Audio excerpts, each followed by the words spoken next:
I'm supposed to not trust her at all. But man, she's awesome. Pokemon Ranger, I choose you! What's up my dear boys and girls, it's your Ranger Boy here and welcome to another review of the Pokemon Sun and Moon anime. It's time to tackle episode 44, Ash and Nebby, Mysterious Encounter. And really sorry, but I actually wanted to upload this yesterday, but couldn't because I was too hyped for the Dragon Ball Super Special.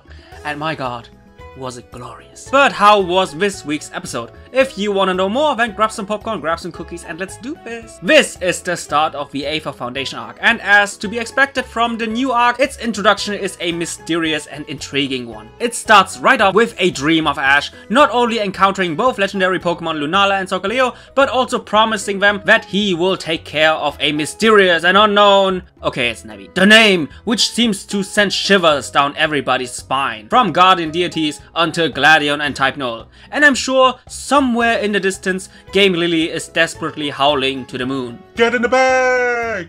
Anyway, after an updated version of the Alola opening, which also included the determined Z-powered Lily, fuck yes, sadly the episode doesn't really start that determined, because Ash, Pikachu and Rowlet don't intend to leave Dreamland. Wait, look at Rowlet's eyes. They're silver. Could it be?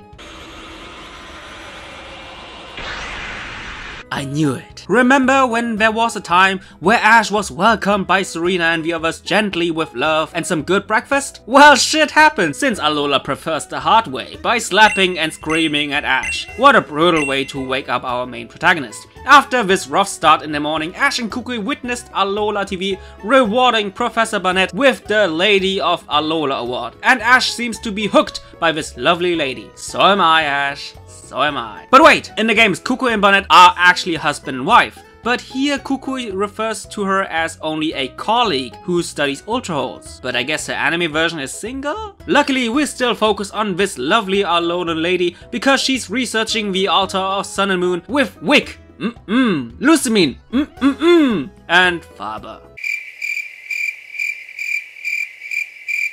Fuck you, Faber. Speaking of Faber, he seems to be the party pooper among the group because he assumes that there wasn't really an Ultra Beast aura to begin with and that Burnett's equipment was just malfunctioning. But his boss just told Faber to stop being jealous of Professor Burnett. Putting jealous Faber aside, on his way to the school, Ash suddenly encounters the Coco, who leads him to a mysterious place where he finds the reason Game Lily can't sleep at night, Nebby. But unlike Game Lily, Nebby seems to sleep pretty well and pretty often. And while observing the cute Pokemon, Ash's dream slowly creeps into his mind.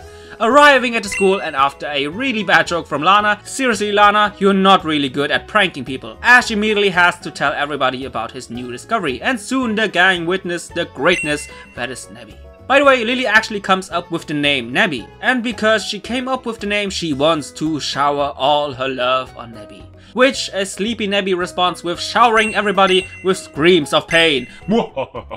Unable to calm it down, Ash does what every good daddy does and pushes the responsibility to somebody else, in this case to Kiava, who attempts to calm it down with a Akala lullaby, which of course failed, but as soon as Nebby was in Marlo's arms, it immediately calms down. I knew it, Nebby's my boy, he likes them thick girls. In the next segment, the crew wants to find out what kind of food Nebby likes. Regular food? Nope. Cookies? Nope. He doesn't like cookies. What a disappointment. Salad? Come on, Lana. Cake? He doesn't like cake either. Disappointment 2.0. And not even Moo Moo Milk. And of course, because so far he didn't do anything plot relevant throughout the whole series, Sophocles conveniently finds Nebby's favorite food.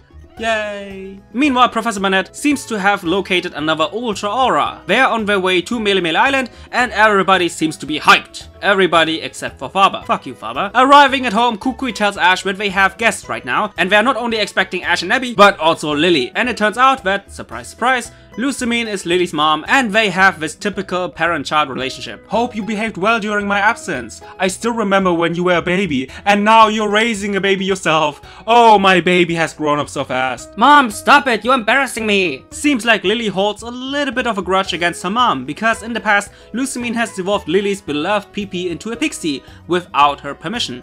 You know, even though it was LUSAMINE's Pokemon to begin with. Anyway, of course LUSAMINE and her staff wants to see NEBBY, and they quickly make the conclusion that NEBBY seems to be an Ultra Beast. Soon they explain the history of the Ultra Beast, which of course Lily already knew, and which, to Lily's embarrassment, makes her mom even more proud. And Ash then finally recognizes this place from his dream, and that he was given the mission from Lunala and Solgaleo to take care of NEBBY. And everybody believes him. Everybody besides Faber. Fuck you, Faber. And because LUSAMINE seems to believe him, she agrees to leave NEBBY to Ash's reliable hands, and with a sleeping NEBBY in his hands, the episode ends. So this was the introduction of the Aether Foundation arc, and with that out of the way, let's dive right into the ratings. What can I say about the story? To be honest, the story wasn't that amazing. I mean, sure, the interactions between the Sun Moon crew and NEBBY were really nice, but because NEBBY literally behaved like a baby, the NEBBY segment wasn't really my cup of tea. You expect this Pokemon to be mysterious, and that the crew wants to find out the secrets behind it, and it kinda started off that way, with the whole Ash dream segment and the really engaging encounter of Ash and NEBBY thanks to Tapu Koko. But because it's Sun Moon, it ended up in a slice of life situation where everybody has to play babysitter. And if you liked it, more power to you, I won't stop you. But personally, for me, it was boring. What in my opinion was a good part of the episode was indeed everything in regards of the newly introduced characters, aka Professor Burnett and the Aether Foundation. I loved every interaction they had. But I gotta admit that out of the 4 introduced characters, only 2 were actually really engaging. The most boring one was definitely Wick. She was all friendly and she found everything cute and romantic and meh, she's alright. But compared to the other guys, really bland so far. Professor Burnett was all energetic and positive, but if you consider the fact that nearly everybody in Alola is energetic and positive, not that special. But at the same time, she showed some serious tone as well. And even though I told the guy to fuck off numerous times, I actually like Faber, because he's the party pooper of the group. All of them behave so goofy and all overly positive, and then we have Faber, who is like, if it's not logical to me, then it doesn't make sense and you can fuck off. Again, I really like this. Of course, my favorite character of this episode was LUSAMINE. She's beautiful, smart, a little bit obsessed with Ultra Beast, and that's really not surprising if you play the games. But what was really awesome was to witness this goofy side of her. For example, when she teased Faber about his jealousy towards Burnett, and her whole interactions with Lily, aka this really endearing mother-daughter relationship. But at the same time, you could also see from that specific dialogue that there is some tension between Lily and her mom, because thanks to the PP incident, both have a different definition of beauty, and both don't really seem to agree on anything. And I'm really looking forward of how far this disagreement will develop. Will it develop so far that they both will become enemies, or will this relationship end in a good conclusion? LUSAMINE's few minutes of screen time already makes me relate more to her compared to nearly everybody in the Sun Moon gang. That's how amazing she was. But because of the rather mediocre plot, the slice of life NEBBY segment, and in general, within the Aether Foundation, only 2 characters were really interesting for me, 7 out of 10. What can I say about the focus? According to the title called Ash and NEBBY, Mysterious Encounter, we can assume that the episode focuses mostly on Ash, NEBBY, their encounter and their starting relationship, and for the most part it's accurate. But again, the slice of life part showcasing the Sun Moon crew raising NEBBY like a baby kinda ruined this whole mysterious vibe for me. Again, if you liked it, that's totally fine. But soon after they left school, the plot immediately switched back to mysterious, and in my opinion it would have been awesome to stay on course with that vibe instead of interrupting it. But it was mostly accurate, so 9 out of 10. Animation, honest talk, I didn't really expect this episode to have any animation highlights, and that was basically the case. We had few good animated scenes like Ash's dream segment or Ash's first encounter with NEBBY in the woods. The looks and vibes of the animation and the art style really had something special, but anything else is decent Sun Moon style, which nowadays is basic. 6 out of 10. So this episode scores a 7.33 out of 10 with the recommendation to watch it, since this is the introduction of the Aether Foundation, and especially LUSAMINE was such a joy to watch. Anyway guys, I really hope you enjoyed this review, and just like always, see you guys in the comment section down below. Bye guys!